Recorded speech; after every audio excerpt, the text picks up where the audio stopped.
વડોદરાના નંદેસરી તાલુકા પંચાયતના ભારતીય જનતા પાર્ટીના ઉમેદવાર જસવંતસિંહ રતનસિંહ પડિયારે હરસિદ્ધિ માતાજી મંદિર નંદેસરીથી દર્શન કરીને પોતાના વિસ્તારમાં લોકસંપર્ક ફેરની નીકળી હતી।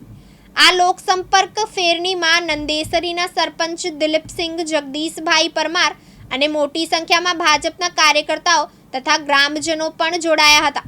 સાથે ગ્રામજનોએ જસવંતસિંહ રતનસિંહ પડિયારનું સ્વાગત કર્યું હતું।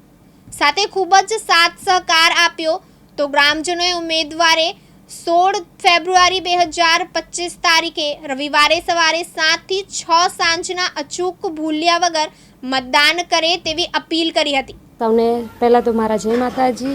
નંદેસરી શક્તિ કેન્દ્ર એમાં પેટા ચૂંટણીના ભાગરૂપે આજે તૈયારી થઈ રહી છે, ત્યારે અમારા ઉમેદવાર જસવંતસિંહ રતનસિંહ પડિયાર ઉર્ફે પિન્ટુભાઈ તે અગાઉ 2 દિવસ રૂપાપુરા, દામાપુરા અને રઢિયાપુરા એમાં જનસંપર્ક કર્યો। ત્યાંથી મોટી સંખ્યામાં લોકોએ તેમને ઉત્સાહભેર આવકાર કર્યો છે અને અમને પૂરી ખાતરી છે કે જે ઉત્સાહ અને ઉમંગ જોવા મળ્યો છે તેવા મોદી સાહેબનો પણ ખૂબ ખૂબ આભાર કે એમની યોજના થકી આજે ઘર ઘર સુધી પહોંચી છે।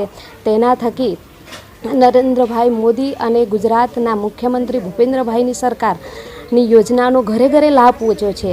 એનો સીધો ફાયદો અમારા નંદેસરી શક્તિ કેન્દ્રના ઉમેદવાર ભાઈ શ્રી પિન્ટુભાઈને થવા જઈ રહ્યો છે અને મારા ગામની પ્રજા એટલે કે નંદેસરી, દામાપુરા, રૂપાપુરા અને રઢિયાપુરાની જે હંમેશા બીજેપીને વરેલી છે, એટલે તમામ જનતાનો હું ખૂબ ખૂબ આભાર માનીશ કે કોઈપણ ચૂંટણી હોય એ હંમેશા બીજેપીને વરીને રહેલી છે અને આ વખતે પણ એક ભવ્ય વિજય થઈને આવશે એવી મારી આશા છે અને તમામ જનતા પ્રતિ પણ હું તમામનો ખૂબ ખૂબ આભાર માનીશ।